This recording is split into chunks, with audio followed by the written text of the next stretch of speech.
Hello, my name's Tyler, and I'm with East Texas Homes Groups of Remax, Tyler, and this is my beautiful wife, Carmen. Hi. Today, we're going to be filming a video that we like to call Realtor Haters. Realtor Haters. Is that what this is? Yeah, it's Realtor Haters. It's a video about those that question why they should use a real estate agent. I just noticed, my pin anyway, is maybe our sponsor is Verdant Fields Nudist Group. Verdant Fields Nudist Group. Read it. Read what says below. Get in touch with your outer self. Enjoy ping pong, volleyball, and our famous bottomless buffet. Buffisbeautiful.com. Thanks, Verdant Nudist Group. Where did that even come from? Anyway, who's your pin? You got it. Four Seasons Women's Health. Oh. Thank you for delivering both of our beautiful sons. Yes. All right. So I'm going to go mainly over the elephant in the room, which is the commissions, the real estate commissions that nobody wants to talk about, everybody hates. Yep. Something that makes everybody comfortable because it's a significant amount of money at stake, and sellers ensure the service they're receiving. And I think the agents, a lot of times, not us, but many agents wonder if they're doing enough to earn their commission. So we're going to go into a deeper dive on real estate commissions today. These feelings often bring uneasiness, skepticism, and trust issues into a relationship. And this relationship is selling your home, and selling your home is one of your largest transactions of your life. So we don't need those feelings. All right, let's get to it. So the first question is, what is a typical real estate agent's commission on a listing? Go. Well, it really depends on what market you're in. In Tyler, most agents are charging 6% commission. It varies depending on the broker that you're working with. Some agents are charging 7% or more. We generally charge a 6% commission, but the blank or the form has a blank, and it's blank because it varies. So it really just depends. So what on a $200,000 listing, what would the commission be at 6%? That is Math. $6,000. no, it's $12,000. It's $12,000. Math. That's a lot of money. That is a lot of money. All right. So does all of that $12,000 go to the seller's agent, or how is that split up? No. A lot of people think that realtors go to lunch and get a paycheck, and that's all that we do. In that 6%, that money is split between the agent who lists your house and the agent who sells your house. So the person who is selling your house is the one who has people in their car all day, using all of their gas and all of their time to drive a couple around and find the perfect house for them. The list agent's job is to bust their butt marketing your home to earn that 3%. It goes into your advertising and marketing. Okay. Well, so if, so let's say I want to save as much money as possible. It's a WASP. If I sell my home for sale by owner, which it's called FSBO, FSBO, for sale by owner. If I sell my home by myself, does that, I could potentially save 6%? Well, you think that you're saving 6%. If an agent comes to you and wanted to show your home, if you were listed for sale by owner and an agent comes to you and says, if I bring a buyer, are you going to pay me a commission? Then you have the opportunity to still reward that agent for doing the work. They're still going to draft all of the documents, handle everything at the title company, and do what they can to earn your money. So as a FSBO, that is up to the owner. So whenever you have a potential buyer that's interested in a for sale by owner, I take it you are calling that for sale by owner and Right. asking if they're offering a commission, and if so, what do they typically say? As a buyer's agent, you already have an agreement with your buyers saying that you are working for them and that if they never buy a house, you never get a commission.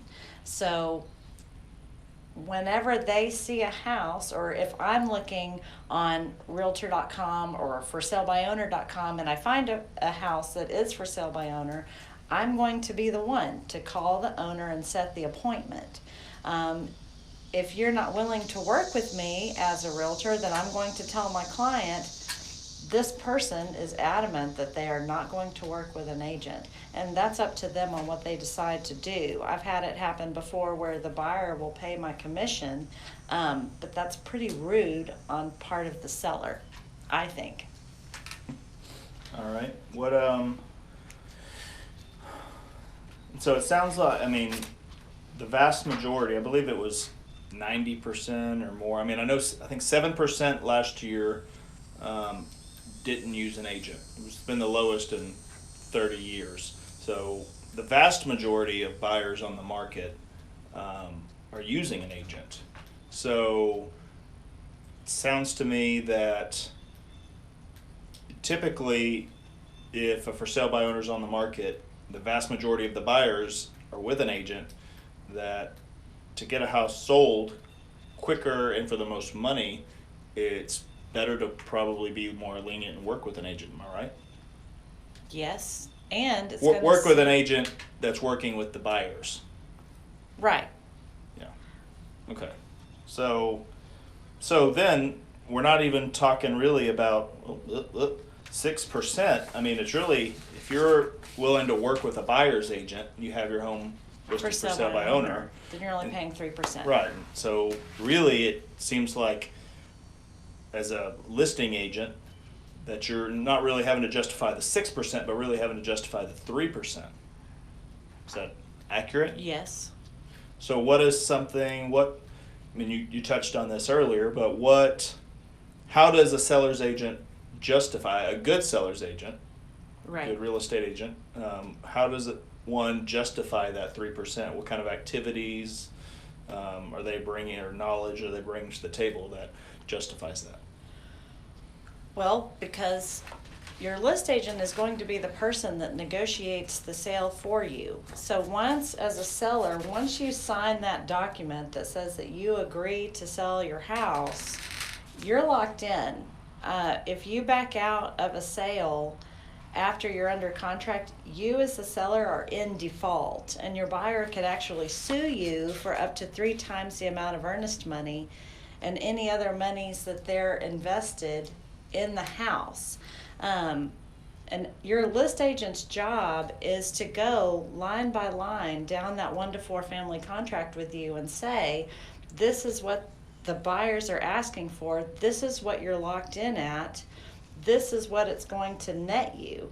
So it's our job to review the title commitment and make sure that there aren't any liens on your property that you maybe didn't even know about. But this is something that we do every day. It's something that we're good at, or we should be good at. It's our job, and it's to protect you. So it's our fiduciary responsibility to make sure that you are safely guarded through the entire transaction, and it's in the long run keeping you from getting sued. So it's saving you more than what 3% could ever do. So, I mean, that's a lot of paperwork and review, and we're not even, who knows how many hours that somebody passing by. Hello. It's a lot of time and effort to review all those. What about, marketing a home? The job of a seller, if I'm looking through my eyes as a seller, and if I'm hiring an agent, the 2 things I'm worried about are getting the most money for my house and selling it on the time frame, hopefully as quickly as possible, but whatever my time frame may be. But what kind of market? I mean, or is an agent going to market, or is it a good agent? Is all they do stick a sign in the yard and put it on the MLS? Did you say that is a good agent just going to stick Yeah, a is sign? that all? I mean, No, that is not what they do. Well, I mean, that's not what they should do. But a good agent is going to start running around screaming at everybody they know, saying, "Do you want to buy a house? Do you want to buy a house? Do you want to buy a house?" That's total George Costanza. I mean, that's our job, is to get it out there as much and as quickly as possible. So we're investing our money in social media marketing, printing flyers to put it inside your house, and sending out flyers to everybody in your neighborhood, photography. going door to door, a professional photographer. Hopefully you have an agent that uses a professional photographer, and make sure that the toilet lids are down and that all the lights are turned on and they don't have their finger over their camera lens trying to take a picture. But there's a lot of money that goes into it, getting it ready, and a lot of money that goes into it even during negotiating and repairs. I mean, I've had to pay somebody to come and put batteries in a smoke detector before because somebody doesn't know how to do that. But there's a lot more money that goes into it on our end than you would think. So, I mean, again, going back to justifying the 3%, I mean, if you just go into contract work, negotiations, things like that, whether it's a 0.5% or 1% of commissions, the same person driving by it. Hello? It's odd. That's very odd. We're getting cased. Whether, so that, 0.5%, 1%, then you take into marketing dollars, if that's 0.25% or 0.5% of commissions.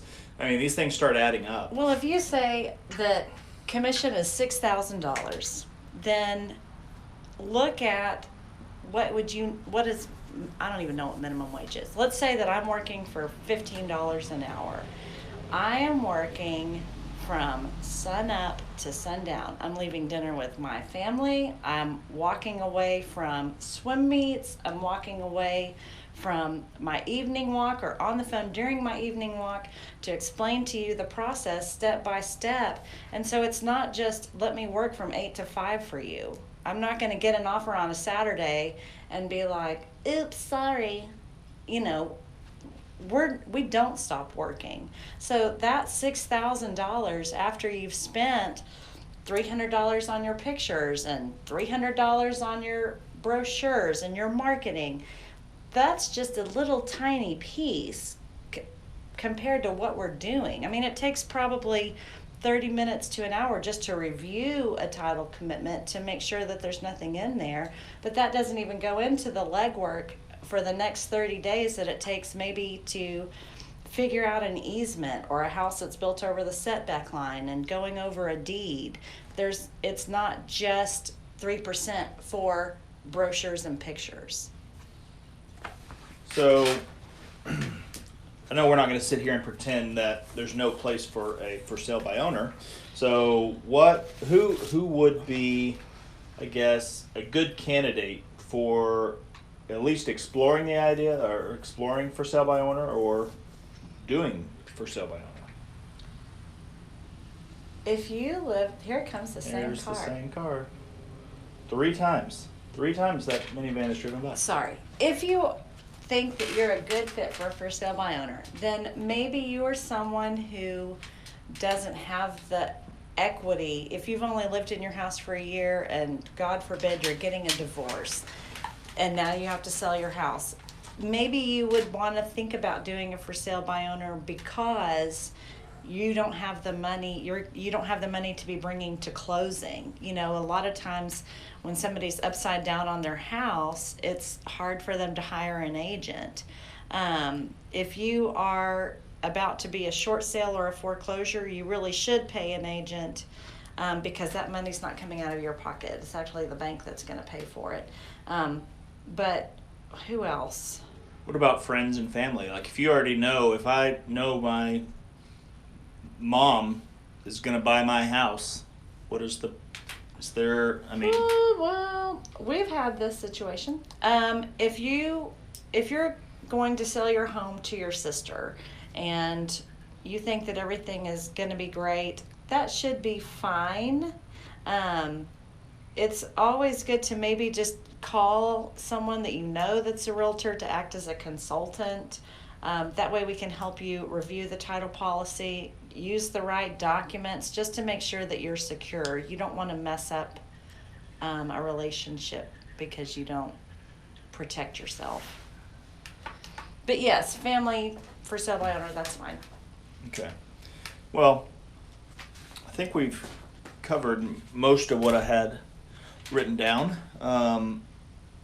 Again, I think whatever the situation is, if you're exploring a for sale by owner or thinking of putting your house on the market, I think, as Carmen alluded to, I think it's always a good idea to call somebody experienced. We'd love that for that to be us, but if you happen to have a brother that's or a sister that's a real estate agent that you hopefully know, like, and trust, then I would give them a call and just go over the options. Like a lot of things in life, there's not everything's cut and dry. I think there's some gray area. There's situations where, maybe it doesn't have to be a 6%. I mean, there's agents that are out there that are willing to work on commissions. We've done it in the past, but everything can be discussed. Everything can be worked out. At the end of the day, it's doing what's best for you, your family, and your money. So if it's not us that we can help, we could always refer you to somebody, or provide any kind of services that we can. Well, and we're also not a bunch of used car salesmen. I mean, I know that that's the stereotypical, that's how people perceive us, that they just think that we just go around, oh, look at me, I'm so cute, I'm a realtor. But that's not how it is. We really do, well, not we. I really do, Tyler really does, Erica really does. We love what we do, and we're very passionate about helping people and making sure that that you get what you need and that things work out for you the way that they're supposed to. So be careful and selective about who you choose. We'd love you to interview us. All right, well, until the next video, we'll see you later. Wave. Oh.